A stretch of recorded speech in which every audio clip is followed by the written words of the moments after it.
하나님 감사합니다. 오늘도 지난 주일 시간에 이어서 주님의 제자의 길이 어떠한 것인지를 또 상고할 수 있도록 은총을 허락하여 주신 것을 감사를 드립니다. 오직 성령께서 증거하시고 또 듣게 하시는 은혜를 베푸셔서 우리가 참된 제자의 길을 깨닫고 또 믿음으로 받으며 발걸음을 내디뎌 따라갈 수 있도록 은혜를 허락하여 주시옵소서. 오늘도 오직 성령께서 친히 증거하시며 듣게 하시는 은혜를 베푸사 하나님의 말씀이 내게 빛으로 생명으로 임하는 자 되게 도와주시고 그 말씀에 붙들려 믿음의 발걸음을 옮길 수 있도록 다시 한번 신앙의 결단을 할 수 있도록 인도하여 주시옵소서. 감사를 드리며 예수 그리스도의 이름으로 기도드립니다. 아멘. 네, 오늘은 이제 누가복음 14장 31절부터인데 지난 시간에 이제 25절부터 우리가 30절까지의 말씀을 상고를 했죠. 부모와 처자와 형제 자매를 미워하지 아니하면 제자가 못 된다. 심지어는 자기 목숨까지 미워하지 아니하면 제자가 될 수가 없다. 그러면 여기서 이렇게 미워한다라는 것이 무엇을 의미하는가? 가정을 다 깨뜨리고 교회 와서 공동체 생활을 하라, 혈육 관계를 다 정리하라, 그런 말씀이냐? 그런 뜻이 아니죠. 주님께서 남자와 여자를 두시고 생육 번성하라 하셨는데 이와 같이 또 부모, 처자, 형제, 자매를 다 미워한다. 말이 서로 상충되는 것이죠. 그러니까 하나님의 말씀의 온전한 뜻이 무엇인지, 그 속에 담긴 뜻이 무엇인지를 깨달아야 되는 거예요. 그것은 예수 그리스도가 나의 삶에 있어서 가장 우선되어야 된다라는 뜻인 겁니다. 부모, 형제보다도 또는 처와 자식보다도 또는 자기의 목숨보다도 주님이 나의 삶에 있어서 가장 우선되어야 된다. 그리고 그러한 삶이 무엇을 통해서 나타나요? 이제 교회를 통해서 나타나는 거예요. 교회를 통해서 나의 삶에 있어서 예수 그리스도가 가장 우선이 된다. 이와 같은 모습을 이제 열매를 이제 예배를 통해서 또는 신앙생활을 통해서 맺어야 되는 것이죠. 그리고 우리가 예수 그리스도 안에서 새로운 피조물이 되어져 있다면 그것은 당연한 겁니다. 거듭난 자요 그리스도 안에 새 생명으로 사는 자인가? 그러하면은 예수 그리스도가 나의 삶에 있어서 가장 우선되는 것임을 그것은 더 말할 나위가 없는 것이죠. 믿음으로 산다. 예수 그리스도의 것이 되어져서 믿음으로 사는 것이니 그 믿음으로 사는 자에게는 예수 그리스도가 가장 우선이 되는 거예요. 또 이제 자기 십자가를 지지 아니하면 제자가 될 수 없다라고 말씀하셨죠. 자기를 부인해야 된다. 자기 십자가를 진다. 그것은 그렇게 주님의 뒤를 따라가는 길이 결코 평안하고 안락한 삶을 위한 것이 아니다 이겁니다. 그 길은 좁고 협착한 길이요. 그 길은 고난과 핍박과 때로는 조롱도 있는 그와 같은 길인데 그것을 아주 기꺼이 감당하며 가야 되는 거예요. 왜냐? 그것은 예수 그리스도가 나의 모든 삶의 모든 것이 되어져 있다면 주님이 앉으신 그 보좌 우편의 영광을 위하여 쫓아가는 것이기 때문에 그러한 것이고, 그 보좌 우편의 영광이라는 것은 우리가 이 땅에서 가히 상상조차 할 수 없는 영광이요, 그 영광도 세세토록 누리게 되어지는 영광이요, 요한계시록에서는 그것이 달마다 새로운 과실을 맺는다. 그러니까 달마다 그 영광이 더해지고 기쁨이 더 충만해지는 그와 같은 하나님의 나라의 영원한 영광이기 때문에 그러하다 이겁니다. 그러면서 이제 망대로 비유를 말씀하셨어요. 망대의 비유를 말씀하시면서 망대를 세우고자 하는 자들은 사전에 그것을 다 비용을 예산해 보지 않겠느냐. 그러니까 제자가 되기 위해서는 어떠한 믿음이어야 되는 것을 자신이 스스로 생각해 봐야 되는 것이죠. 그리고 그와 같은 믿음은 이 은혜 시대에 세워져야 되는 거예요. 환난의 때에는 믿음을 세우는 기간이 아니다 이겁니다. 환난의 때에는 타작하는 것이지 추수를 하는 것이지 자라고 양육하고 길러가는 이와 같은 때가 아닌 거예요. 그러니까 어린 양의 생명책에 농명이 된 자들을 환난 통해서 구원하시는 것이지, 어린 양의 생명책에 환난날을 통해서 환난날의 환난을 통해서 어린 양의 생명책에 그 이름을 기록하는 때가 아니다 이겁니다. 그러니까 이와 같이 은혜 시대에 그 비용을 미리 계산해보고, 다시 말하면 어떠한 믿음이어야 되는가를 스스로 생각해보고 자신의 믿음을 거기에 비추어 볼 수 있어야 되는 것이다. 그리고 그와 같은 제자의 신앙이 무엇인지를 바르게 깨닫고 나가야 된다. 그것을 말씀하고 있는 것이죠. 그러므로 오늘도 그 뒤를 이어서 제자의 신앙에 대한 말씀을 다시 주님께서 하시는 겁니다. 이제 두 번째 비유를 하는 거예요. 그런데 이제 이 비유를 잘 들어야 되는 거예요. 이것을 그냥 문자대로만 보면 이것이 무슨 말씀인지 이해가 잘 되지를 아니하는 거예요. 그러니까 귀를 열고 마음을 열고 아주 하나님의 말씀으로 받을 수 있도록 우리의 귀를 열어서 들어야 된다 이겁니다. 마치 고넬료가 베드로 앞에서 우리가 다 하나님 앞에 있나이다 와 같은 중심을 가지고 말씀을 들어야 되는 거예요. 뭐 김아무개 목사가 하는 소리로 듣는다면 그건 여러분들 아무 소용이 없는 겁니다. 그냥 지식만 조금 더 하다가 그것으로 끝나는 것이지 그 믿음에 이를 수가 없는 거예요. 성령 안에서 예배를 어떻게 드리라고요? 영과 진리로 드리라 이겁니다. 영과 진리로 드린다는 것은 성령 안에서 영으로 드리는 예배가 되어야 되는 거예요. 육으로 듣는 것이 아니라 영으로 들어야 되는 것이고 성령께서 증거하시는 말씀을 영으로 듣고 하나님의 말씀으로 받고 믿음으로 하나 되어져서 발걸음을 내디디는 자가 되어야 되는 겁니다. 그래야 제자의 신앙에 설 수가 있는 것이고 진리가 무엇인지를 확인한다면 절대 순종해야 되는 것이죠. 오늘 이제 31절부터 말씀인 겁니다. 또 어느 임금이 다른 임금과 싸우러 갈 때에 먼저 앉아 1만으로 저 2만을 가지고 오는 자를 대적할 수 있을까 헤아리지 아니하겠느냐. 만일 못할 터이면 저가 아직 멀리 있을 동안에 사신을 보내어 화친을 정할지니라. 일반적으로 모든 주석에서 이 비유를 어떻게 보는가? 그냥 문자대로 보는 거예요. 아군은 1만이고 적군은 2만인데 과연 이 전쟁에서 이길 승산이 있는가 없는가 미리 계산해 보고 안 되면 가서 미리 멀리 있을 동안에 가서 화친을 맺으라는 말씀이다. 그렇게 그냥 문자대로만 해석을 하고 끝나버립니다. 이게 무슨 뜻인지를 모르는 거예요. 하나님의 말씀이 지금 비유로 말씀하고 있는 것이죠. 그리고 지금 무엇을 말씀하시는 중이죠? 제자의 신앙을 지금 말씀하고 있어요. 제자는 어떻게 해야 된다고요? 부모와 처자와 자기의 목숨까지 미워하지 아니하면 제자가 될 수가 없고 자기의 십자가를 지지 아니하면 제자가 될 수 없다. 이게 딱 전제 조건인 겁니다. 이제 그 말씀이 계속 이어져서 35절까지 그 말씀이 계속 이어지는 거예요. 지금 제자의 제자의 길이 무엇냐? 예수님의 제자가 되려면 어떻게 하느냐에 대해서 지금 비유를 말씀하시는데 첫 번째 비유는 뭐였어요? 망대의 비유다 이겁니다. 망대의 비유는 이제 비용을 미리 계산한다. 즉 제자의 신앙이 어떠해야 된다는 것을 미리 가늠해 봐야 되고 내 믿음이 그와 같은 자리에 이르렀는가 이르러지 못했는가를 스스로 분별해 보고 그 믿음에 속히 이룰 것으로 달려나가야 될 것을 말씀하시는 거예요. 그러면서 그것은 은혜 시대에 그와 같은 믿음의 자리에까지 이르러야 될 것을 하나님께서 우리에게 권면하신다라고 말씀하고 있는 겁니다. 그리고 그 말씀이 이제는 그 말씀을 알고 있어서만 되는 것이 아니라 그 말씀을 듣고 깨달았으면은 발걸음을 옮기는 자가 되어야 되는 거예요. 뭐 구호만 외친다고 뭐 예수 천당 불신주 구호만 외친다고 되는 것이 아니에요. 그리고 또 뭐 알고 있다고만 된다고 되는 것이 아니고 또 기도만 한다고 되는 것이 아니고 이제 그와 같은 상황이 내 앞에 막상 맞닥뜨렸을 때 어떻게 할 것인가, 어떻게 우리의 믿음을 보일 것인가 듣고 깨달았으니까 이제는 요단강물에 발을 내디뎌야 되는 것이죠. 법궤를 메고 제사장이 요단강물이 창일할 때 그 발을 갖다가 요단강물에 잠궜던 것처럼 우리가 그와 같이 발걸음을 내디디는 자가 되어야 되는 거다 이겁니다. 예수 그리스도께서 나에게 가장 우선이요 나는 오직 예수 그리스도만 사는 자라는 것을 보일 수가 있어야 된다 이겁니다. 그렇게 해서 이제 이어지는 비유가 지금 31절 말씀을 말하는 거예요. 제자가 된 자들이 이처럼 싸울 때를 비유로 말씀하시는 거예요. 이와 같은 전쟁에서 이렇게 판단해보라 라는 뜻이 전혀 아닌 겁니다. 문자는 그러한데 지금 이 말씀은 제자들에게 하시는 말씀이다 이거예요. 제자가 되어 싸울 때를 구체적으로 우리에게 설명하시는 거예요. 그러니까 35절 끝부분에 뭐라고 말씀하고 있어요? 들을 귀가 있는 자는 들을지어다. 그러니까 육신의 귀로 들을 수는 없는 얘기예요.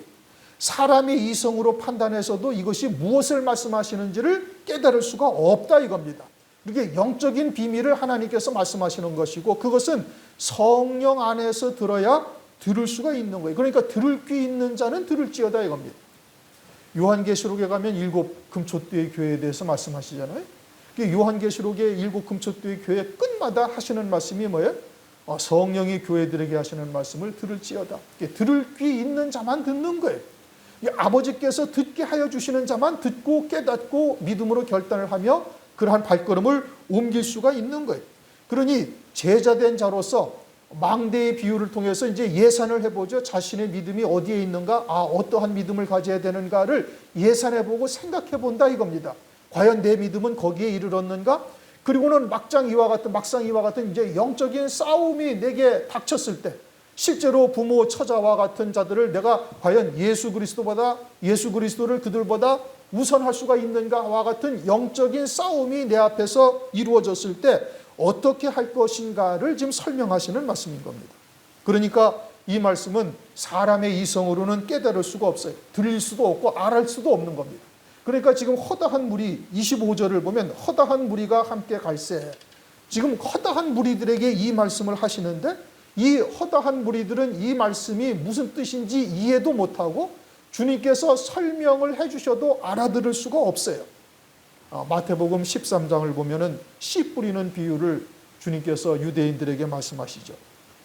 그리고 나서 나중에 제자들에게 그 씨 뿌리는 비유에 대해서 제자들에게 설명을 해주시면서 마태복음 13장 11절에 이렇게 말씀하시죠. 천국의 비밀을 아는 것이 너희에게는 허락되었으나 저희에게는 아니 되었나니. 그래서 제자들에게는 주님께서 그 씨 뿌리는 비유를 풀어서 설명을 해주셔요.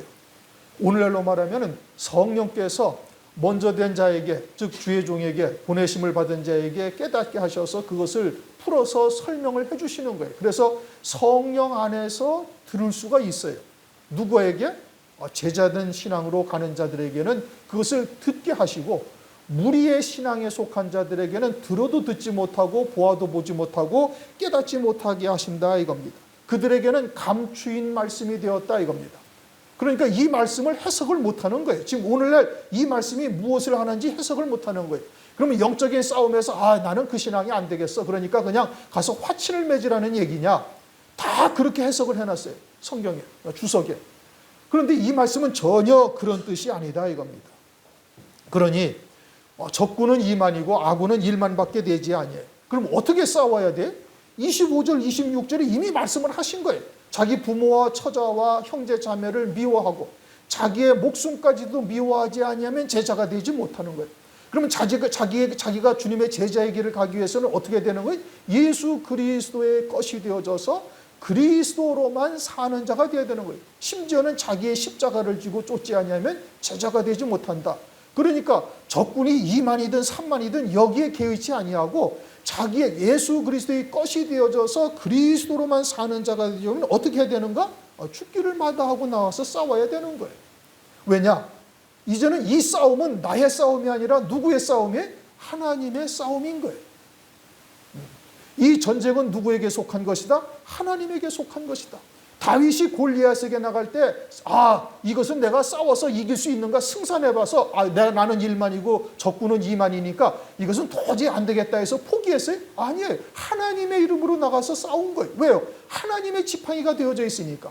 하나님 앞에 골리앗이라는 존재는 아무것도 아닌 거예요. 한낱 피조물에 불과한 거예요. 하나님 앞에 사탄이라는 존재는 어떠한 존재? 한낱 피조물에 불과한 존재요. 하나님의 구원의 뜻을 위하여 하나님께서 두신 하나의 피조물일 뿐이에요. 하나님의 구원을 위해서 하나님께서 두신 거예요. 그것들을 통해서 하나님의 자녀들을 온전케 하시기 위해서 그런 거예요. 그러면 하나님만이 나의 모든 것이 되어져 있고 예수 그리스도 안에서 내가 그분의 오른손에 붙잡힌 지팡이처럼 하나님의 싸움을 싸우는 존재라면 어떻게 해야 될 것인가? 하나님의 거룩하신 뜻은 어디에 있는가? 당연히 나가서 싸워야 되는 것이고 당연히 하나님의 이름으로 그들과 맞닥뜨려 싸울 수 있는 자가 되어야 된다. 이걸 말하는 겁니다. 그걸 말씀하시는 것이지. 그러니까 지금 33절에 뭐라고 말씀하셨어요? 이와 같이 너희 중에 누구든지 자기의 모든 소유를 버리지 아니하면 능히 나의 제자가 되지 못한다. 이와 같이 너희 중에 누구든지 자기의 모든 소유를 버리지 아니하면 능히 나의 제자가 되지 못한다. 자기의 모든 소유를 버려야만 제자가 된다는 것이고, 자기의 모든 소유를 버린 자는 어떻게 싸워요? 하나님의 지팡이가 되어져서 싸우는 거예요. 다윗이 골리앗을 맞닥뜨렸을 때 싸우는 것처럼 여호와 하나님의 이름으로 나가서 싸우는 거예요. 그래야 되는 것이지, 나는 도저히 안 될 것 같으니까 화친을 맺자. 싸움은 누구와의 싸움인데? 마귀와의 싸움이에요. 사탄과의 싸움이요, 마귀와의 싸움인데, 우리는 마귀죠. 사탄은 하나님에 대적하는 자가 사탄인 것이고, 동일한 존재지만 성경에서는 그것을 약간 구별해서 성경에 기록을 해 놓으셨어요. 하나님을 대적할 때를 사단이라고 이야기를 하는 것이고, 하나님의 택한 백성들을 회방하고 또 멸망시키려고 미혹하는 역사를 할 때는 마귀라는 존재로서 우리에게 다가오고 있는데, 이 마귀와의 싸움에서 여러분들이 스스로가 이길 수가 있습니까? 절대 못 이기죠. 백전백패인 겁니다. 내가 싸우려면 절대 이기질 못하는 거예요. 그러니 성령 하나님께서 우리 안에 내주하시면서 하나님의 이름으로 나갈 수 있도록 우리에게 은혜를 베풀어 주시고, 말씀에 붙들려 싸울 수 있도록 우리에게 은총을 베풀어 주시는 겁니다. 그러니 다윗이 골리앗을 대적했던 것과 똑같이 우리가 어떻게 해야 되는 거예요? 죽기를 마다하고 에스더와 같이 죽으면 죽으리다 하고 자기의 모든 소유를 버리라. 자기의 모든 소유를 버리는데 제일 마지막에 버리는 소유가 뭐죠? 목숨이죠. 사람들이 아주 죽을 병에 걸려봐요. 그러면 집 팔고 뭐 팔고 다 팔아서 그 병을 고치려고 온갖 방법으로, 온갖 수단과 방법을 가리지 아니하고 목숨을 이어가려고 노력을 하잖아요. 그리고서는 제일 마지막까지 남아있는 것이 목숨인 것이고, 그러니 모든 소유를 버리는데 제일 마지막까지 가지고 있다가 버리는 것이 뭐예요? 육신의 목숨이에요. 그것까지도 다 버리는 자가 되어져야 된다라는 것을 말씀을 하고 있는 겁니다. 육신의 목숨까지 다 버리지 아니하면 제자가 될 수 없다라는 말씀인 겁니다. 이러한 전쟁에 임하는 제자의 신앙은 모든 것을 다 버리는 자여야 된다라는 것을 말씀하고 있는 거예요. 그러니까 에스더와 같이 죽으면 죽으리다 라고 나갈 수가 있어야 되는 거예요. 다니엘의 세 친구와 같이 그리 아니하실지라도 나는 이 금신상에게 절을 할 수 없다라는 결단을 하고 육신의 목숨을 초월하는 믿음이어야 된다. 그래야 제자의 신앙에 이룰 수 있다라는 것을 말씀하고 있는 겁니다. 주님은 이 땅에서 어떠하셨는가? 요한복음 10장 18절, 이를 내게서 빼앗는 자가 있는 것이 아니라 내가 스스로 버리노라. 나는 버릴 권세도 있고 다시 얻을 권세도 있으니 이 계명은 내 아버지에게서 받았노라. 주님은 빌라도에게 죽임을 당한 것이 아니죠. 마귀에게 진 것이, 사탄에게 진 것이 아니라 버릴 권세로 버리셨다. 그렇게 말씀하시죠. 그리고서는 주님께서 우리에게도 하늘의 기쁨을 우리에게 다 주셔서 주님과 같이 우리도 아버지와 하나가 되게 하신다. 요한복음 17장을 가면 그렇게 말씀하시잖아요. 그러면 우리에게 무엇을 주셨다고요? 하늘에 속한 기쁨을 우리에게도 다 주셨다는 거예요. 우리가 지난 시간에 상고했던 것처럼 27절에 자기의 십자가를 지고 쫓는다라는 것은 그 길이 좁은 길이요, 협착한 길이요, 그 길은 핍박과 고난과 조롱을 받는 길이다. 그런데 왜 그 길을 기꺼이 기쁨으로 갈 수가 있어요? 하늘에 예비하신 영광이 무엇인지를 깨닫고 있으니, 그 영광을 믿음으로 받은 자가 되어져 있으니, 그러니 그것을 위해서 기꺼이 내 모든 것을 다 버릴 권세로 버리는 자로 그 길을 가는 거예요. 그리고서는 가장 마지막에 모든 소유를 버리는데 무엇까지도 버려야 되는 거예요? 자기의 육신의 목숨까지도 버릴 권세로 버리는 자가 된다 이겁니다. 주님이 우리의 앞서 참된 생명의 길이 무엇인지를 우리에게 보여주셨죠. 그래서 주님께서는 하늘 위에 창세전에 아버지와 함께 누리던 영광을 위해서 가야 할 길이라는 것을 아셨어요. 그러니까 히브리서 12장 2절에 그 앞에 있는 즐거움을 위하여 십자가를 참으사. 오늘날 우리가 믿음의 길로 또 제자의 길로 걸어간다라는 것이 무엇을 의미하는지 주님께서 우리에게 보여주신 것이죠. 그러니 32절, 만일 못할 터이면 아직 저가 멀리 있을 동안에 사신을 보내 화친을 청하니라. 적군은 이만이요 아군은 일만이니 도저히 이 전쟁에서 이길 가능성이 없다고 판단하면 화친을 청하라. 그러면 원수와 화친을 청한다? 마귀와 화친을 청한다? 그것은 곧 마귀의 종이 된다 이 뜻인 겁니다. 그러면 환난 날에는 육신을 죽지 아니하고 잠시 동안 편안히 살 수가 있죠. 그것은 제자가 되지 못한다, 이런 의미이죠. 장차 있을 적그리스도의 환난 날에 그 권세는 우리가 가히 상상조차 할 수 없는 권세죠. 우리의 생사여탈권을 쥐고 있는 겁니다. 그러니까 그들과 우리가 육체적으로 싸운다면 도저히 감당할 힘이 없죠. 그러면 여기서 화친을 맺으라는 것이 짐승표를 받고 짐승을 경배하라는 말씀인가? 주님의 말씀은 그러한 뜻은 전혀 아닌 겁니다. 우리는 그 전쟁에 나갈 십자가 군병들이요 하나님의 군사들인 것이죠. 그러므로 그러한 제자의 신앙에 올라서야만 할 것이고, 자기의 모든 소유를 다 버리고 하나님의 지팡이가 되어져서 그와 같은 자리에 당당하게 설 수 있는 자가 되어야 되는 거예요. 주님처럼 나는 버릴 권세로 버리고 다시 얻을 권세로 얻는다라고 고백하며 그와 같은 믿음의 길을 가야 되는 겁니다. 앞서서도 내게 오는 모든 자가 자기 부모, 처자, 형제, 자매와 및 자기의 목숨까지 미워하지 아니하면 제자가 되지 못하고, 자기 십자가를 지고 쫓지 않는 자도 제자가 되지 못한다라고 말씀하고 있어요. 그 믿음의 삶을 우리가 은혜 시대에 발걸음을 내디디면서 제자의 길을 간 자는 장차 환난 날에 넉넉히 이와 같이 십자가의 군병으로 자기의 모든 소유를 버리며 나갈 수 있는 자가 되어지는 겁니다. 환난 날에 그들과 타협을 한다, 화친을 맺는다라는 것은 그것은 짐승표를 받는 것이고, 전 3년 반 동안에는 잠시 호의호식하며 생명을 유지할 수 있을지 모르지만 그것은 하나님에게서도 끊어진 자요 마귀에게서도 이제는 마귀를 통해서도 징벌을 당하는 그와 같은 무너지는 자, 영원히 무너지는 자가 되고 세세토록 음부에서 슬피 울며 이를 갈미 있게 되어지는 겁니다. 장차 환난 날에는 이와 같이 화친을 맺는가 아니면은 제자의 신앙을 쫓아 이처럼 모든 소유를 다 버리는 자의 자리에 설 것인가, 이 두 길밖에 없습니다. 그러니 오늘날 숙고하고 그 대책을 강구하라는 말씀인 겁니다. 이 은혜 시대에 순교의 신앙에 서지 아니하면 이와 같이 될 것을 말씀하고 있는 거예요. 그러니 제자의 신앙이 되어지면 환난 날에 순교할 수가 있는 것이고, 그 제자의 길을 가기 위해서는 우리가 어떠한 신앙이 되어야 되는가, 버릴 것이 무엇이냐, 이런 것들을 우리가 잘 분별할 수 있어야 되는 겁니다. 아직까지도 우리가 여러 가지 버리지 못한 것들이 우리에게 달려있는 것이 많이 있다면 그러면 신속히 정리를 해야 되는 것이죠. 이처럼 부모, 처자, 형제, 자매 또는 자기의 육신의 목숨에서도 초월된 믿음이 되지 아니하고 예수가 나의 삶의 모든 것이 되어 있지 아니하면 적당하게 한 발 디디고 적당하게 한 발 빼고 있으면 환난 날에 당황할 일이 반드시 벌어지게 되어지고, 잘못하면은 진노의 심판의 대상이 될 수도 있음을 말씀하고 있는 겁니다. 그러니까 망대를 세우기 위해서는 미리 그 비용을 가늠해보고, 그리고 이와 같은 영적인 싸움이 오늘날 우리에게 있을 때는 단호히 그리스도 안에 하나가 되어져서 나갈 수 있는 자가 되어야 되는 겁니다. 32절, 이와 같이 너희 중에 누구든지 자기의 모든 소유를 버리지 아니하면 능히 나의 제자가 되지 못하리라. 모든 소유를 버려야 된다. 이 버리다라는 단어가 아주 무리와 작별하다. 마가복음 6장 46절 보면 이 버리다라는 단어를 똑같이 쓰셨는데, 그 허다한 무리들과 주님께서 작별하실 때 이와 같은 단어를 쓰셨어요.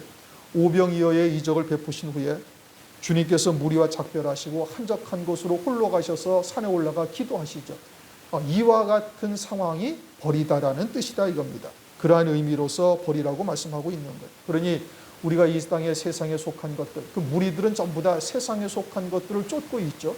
예수를 쫓는 목적이 그것뿐이에요. 먹을 것, 입을 것, 마실 것, 병 고치는 것, 귀신을 쫓아내는 것, 이와 같은 것을 위해서 예수님을 쫓고 있는데 다 세상에 속한 것들이다 이겁니다.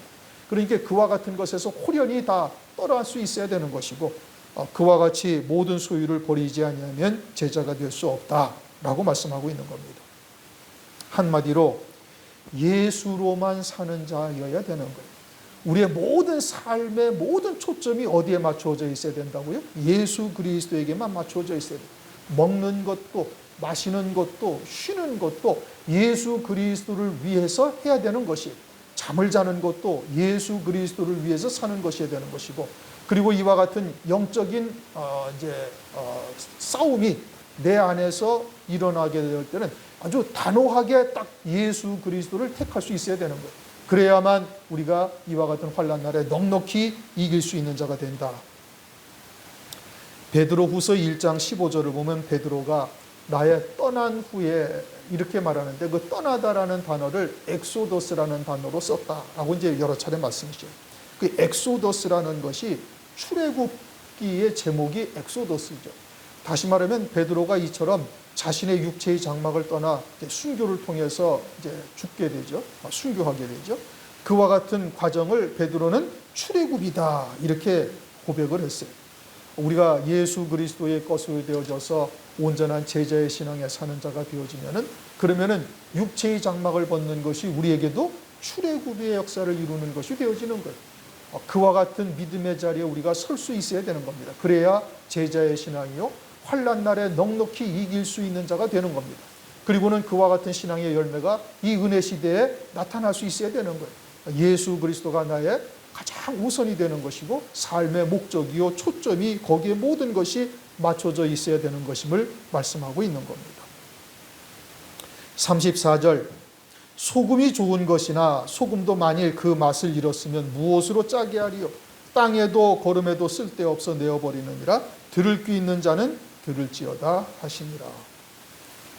이제 제자의 신앙에서의 결론입니다. 제자의 신앙에서의 결론으로 소금에 대한 비유로 또 말씀하셔요. 소금이 좋은 것이지요. 소금이 없으면 맛을 낼 수가 없으니 소금이 좋은 것이죠. 그런데 지금 제자의 신앙을 말씀하시는데 소금을 말씀하고 있는 거예요. 제자의 신앙이 어떠한 신앙이어야 된다? 이제 순교의 신앙이 온전히 서야만 제자의 신앙이다라고 말할 수가 있는데 거기에 소금을 갑자기 말씀하셔요. 그리고서는 이 소금은 산상보훈에서도 이 소금을 또 말씀하셨어요. 마태복음 5장 13절 너희는 세상의 소금이니 소금이 만일 그 맛을 잃으면 무엇으로 짜게 하리요? 후에는 아무 쓸데없어 다만 밖에 버리워 사람들에게 밟힐 뿐이니라. 이걸 산상보훈할 때도 제가 설명을 드렸는데 너희는 세상의 소금이다. 세상의 소금이다. 그러니까 그리스도인들이 세상에서 세상이 썩어가는 것을 방지하는 소금 역할을 하는 자다. 주석이 100권이면 100권이 다 그렇게 주석을 달아놨어요. 그러나 그런 의미가 아니라 너희는 땅의 소금이다. 헬라어 원어의 뜻이 그 땅의 소금이다. 이게 우리 육체가 소금 땅이고 흙으로 지어졌으니 그 안에서의 소금이다라는 그 소금이라는 의미는 뭐냐면 산상보훈을 통해서 주님이 제자들에게 주신 말씀, 그 주신 말씀이 너희 땅과 같은 흙과 같은 너희 몸에 소금이다. 언약의 소금이요 영원히 변치 아니할 하나님의 언약의 말씀이요 그와 같은 하나님의 언약의 말씀이 너희에게 소금이 된다. 이런 의미지. 그리스도인들이 세상의 소금이다. 지금 그리스도인들이 세상의 소금과 같이 또는 빛과 같은 역할을 합니까? 아니요. 세상이 오히려 그리스도인들을 걱정하는 이 기가 막힌 일들이 오늘날 벌어지고 있어요. 그런데 무슨 세상의 소금이 되고 있습니까? 그리스도인들이. 하나님의 말씀의 참뜻이 무엇인지를 모르니까 그러니까 너희가 세상의 빛과 소금이다. 세상의 빛과 소금이 세상의 지탄거리가 되고 세상에서 걱정거리가 되고 앉아있으니 세상이 오히려 교회를 걱정하고 있는 이 판국에 무슨 빛과 소금이 되어진다고 말씀을 하고 있습니까? 이건 말이 안 되는 얘기죠. 하나님의 말씀의 참뜻이 무엇인지를 깨닫고 있지를 못하는 거예요. 주님이 제자들을 제자들 산에 데리고 올라가서 무리들이 아니라 제자들을 산에 데리고 올라가서 복의 개념부터 완전히 바꾸시는 겁니다. 다시 말하면 참된 생명의 빛을 제자들에게 비춰줘요. 하나님의 말씀을 통해서 하나님의 온전하신 뜻이 무엇인지를 바르게 깨닫게 해주시는 거예요. 율법을 통해서 그동안 제자들이 율법을 통해서 하나님을 알았는데 율법으로 알고 있는 하나님이 참 하나님이 아니시니 주님께서 복의 개념부터 살인죄, 간음죄, 기도가 무엇인지, 맹세가 무엇인지, 그리고 어떠한 삶을 살아야 되는지를 5, 6, 7장을 통해서 제자들에게 말씀으로 새롭게 가르쳐 주시는 거예요. 그 하나님의 뜻이 그들에게 뭐라고요? 그게 소금이라는 얘기예요. 그리고는 그러한 하나님의 말씀의 궁극적인 결론은 뭐죠? 마태복음 17장 따로 높은 산의 영광을 제자들에게 보여주시는 거예요. 너희들이 그와 같은 하나님의 말씀을 믿는 믿음으로 살게 되어지면은 결국 하늘나라에서 하나님 보좌 우편 영광 중에 앉게 되어지는 그와 같은 부활하신 주님의 영광과 같은 영광의 자리에 앉게 될 것이다. 그러니 그와 같이 하늘에 예비하신 영광이 무엇인지를 깨닫고 그 영광을 기뻐하며 소망으로 믿음으로 살아가는 자가 되어지는 것이다. 그게 제자들이고 그들의 소금이라는 것은 그 하늘의 영광에 속한 하늘의 기쁨을 맛보고 살아가는 것, 요게 제자들에게 대해서 소금이 된다 이겁니다. 우리가 어떻게 세상을 못 받고 여러분들이 어떻게 하나님 앞에 예물을 드리고 헌금을 하고 세상에서 여러분들이 그렇게 힘써서 노력하고 벌었던 것들 갖다가 기꺼이 어떻게 하나님 앞에 예물을 드리며 헌신하고 이 시간에도 나와서 예배를 드릴 수가 있어요? 하늘의 소망이 있으니까, 그 기쁨이 있으니까 이와 같이 여러분들이 헌신하는 거 아니겠어요? 그러니 제자들, 즉 하나님의 자녀들에게서의 소금, 땅의 소금이라는 것은 그와 같이 하늘에 예비하신 영광을 바라보면서 그 기쁨을 믿음으로, 그 소망을 믿음으로 기쁨이 우리 안에 충만해지는 것, 이와 같은 것이 땅의 소금이다, 이런 것입니다. 그 하나님의 언약의 말씀은 영원한 언약이요 변치 아니할 소금 언약이니 예비하신 영광을 우리들에게 하나님께서 우리에게 하늘나라에서 영원히 누릴 수 있도록 인도하고 계시는 것이죠. 그러니 그와 같은 하늘에 속한 기쁨이 땅의 소금이고, 소금이 그 맛을 잃었다라는 것은 그 하늘에 속한 기쁨을 잃어버렸다, 이 뜻인 겁니다. 그건 소금이 짠 맛을 잃어버린 거예요. 그러니까 그리스도인으로서 하늘에 속한 기쁨이 없다라면은 그것은 육으로 사는 자요 제자의 신앙에서 절대 합당한 길을 가고 있는 자가 아니다 이겁니다. 소금은 그 짠맛이 절대적인 것이에요. 그래서 그 짠맛이 없어지면은 소금은 아무 짝에도 쓰지를 못하는 거예요. 어디다 써요 소금을? 그러니까 그냥 밖에다 버리워서 사람들에게 밟힌다 이거죠. 그런데 제자의 신앙의 선자들이 이 소금, 즉 하늘에 속한 기쁨, 하나님의 언약의 말씀으로 장차 하늘에서 영생토록 누리게 되어질 하늘의 영광을 잃어버리게 되어지면은, 그러면은 어떻게 된다는 거예요? 그러면 사람들에게 밖에 버리워서 사람들에게 밟히게 된다 이겁니다. 그러니까 제자는 이 소금을 절대 잃어버려서는 아니 된다라는 말씀인 것이고, 그것은 하늘에 속한 기쁨을 잃어버리면 아니 된다는 뜻인 것이고, 그런데 이 마지막 때가 되어져 갈수록 마귀는 세상을 통해서 우리로 하여금 자꾸 육으로 살 수밖에 없는 존재로 만들어 가는 겁니다. 우리 눈에 보이는 것, 또는 우리가 먹고 마시는 것, 또는 뭐 입고 사는 이 모든 것들을 통해서 우리로 하여금 점진적으로 자신도 모르게 자꾸 육에 속한 자로 한 발자국씩 들어갈 수밖에 없도록 만들어가는 거예요. 그러니까 여러분들이 늘 하나님의 말씀을 묵상하고 새벽에도 새벽 기도를 통해서, 또는 3일밤 예배나 금요 예배를 통해서, 또는 주일날 예배를 통해서 그러한 하늘에 속한 기쁨을 다시 회복하고 하나님의 사랑을 다시 체험하고, 그리고선 돌아가서 한 주간 동안 또 승리하며 살아가야 되는 거예요. 그런데 세상이 마지막 때가 되어질수록 더욱 이 육신의 감각을 살아나게 하는데, 그러다가 어느 날 느닷없이 그와 같은 육신에 속한 기쁨으로 확 휩싸여서 쓴 뿌리에 의해서 실족하여 넘어지는 자가 되는 거예요. 육신에 좋은 것이 어느 날 갑자기 다가오니 하늘의 기쁨을 놓아버린 것이 된 겁니다. 육에 속한 자로 떨어진 것이죠. 그것은 소금이 맛을 잃은 것이다, 짠맛을 잃은 것이다, 이런 의미인 겁니다. 히브리서 6장 5절, 하나님의 선한 말씀과 내세의 능력을 맛보고 타락한 자들은 다시 새롭게 하여 회개케 할 수 없나니 이는 자기가 하나님의 아들을 다시 십자가에 못 박아 현저히 욕을 버립니다. 이 신앙이 변질된 것이죠. 영적으로 죽은 자가 된 겁니다. 소금이 그렇게 되면 맛을 잃은 것이요, 그렇게 맛을 잃은 쓸모없는 존재가 되어버린 것이죠. 신령한 은혜가 무엇인지를 맛보고도 타락한 것이 되어지면 다시 회개케 할 수 없다.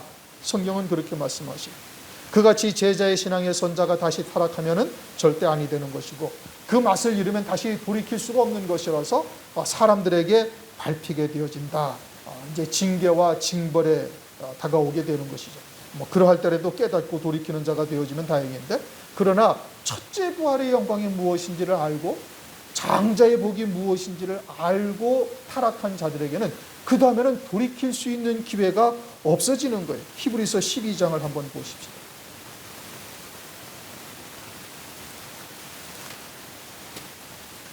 히브리서 12장 15절부터 17절까지 우리 다시 한번 다 같이 한번 읽어보시겠습니다. 히브리서 12장 15절 다 같이 읽습니다. 너희는 돌아보아 하나님의 은혜에 이르지 못하는 자가 있는가 두려워하고 또 쓴 뿌리가 나서 괴롭게 하고 많은 사람이 이로 말미암아 더러움을 입을까 두려워하고 음행하는 자와 혹 한 그릇 식물을 위하여 장자의 명분을 판 에서와 같이 망령된 자가 있을까 두려워하라.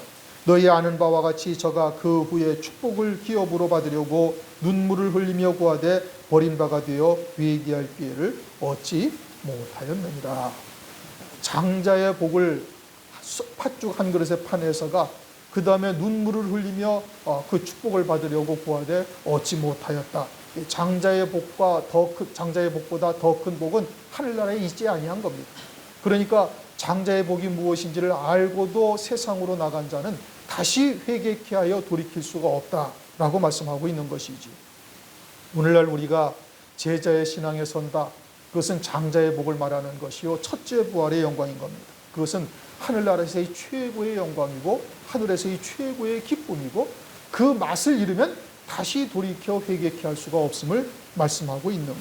우리가 그 믿음에 선다는 것은 그와 같은 영광을 이제는 들은 바요, 본 바요, 주목하고 손으로 만진 바까지 되어야 되는 겁니다.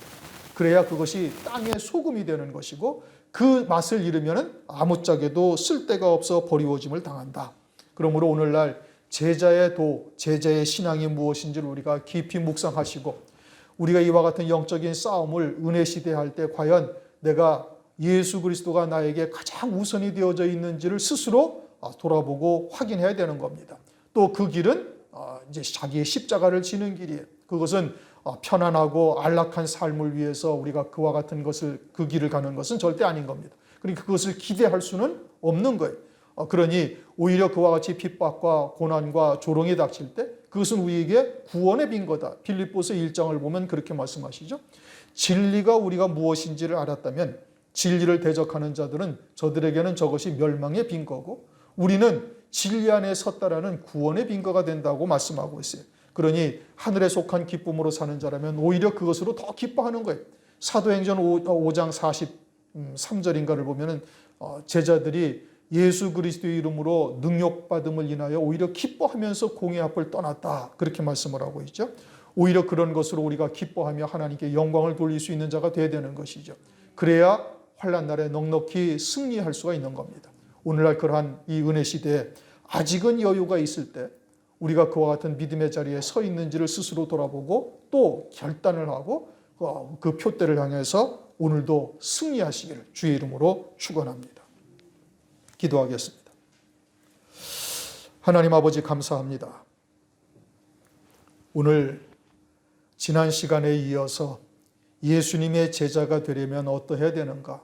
제자의 신앙이 어떻게 나타날 수 있는가를 우리가 살펴보면서 우리의 믿음은 과연 그러한지 스스로 돌아보게 하심을 감사를 드립니다. 여전히 부족한 것들이 많이 있음을 깨달았사온즉 다시 한번 우리가 결단하고 또 발걸음을 내딛는 자 될 수 있도록 은혜를 더하여 주시옵소서. 그러므로 장차 환난 날에 넉넉히 승리하는 자의 반열에 다 서서 우리를 위해서 예비하신 영광에 다 이르는 자들이 되도록 인도하여 주시옵소서. 감사를 드리옵고 예수 그리스도의 이름으로 기도드리옵나이다. 아멘.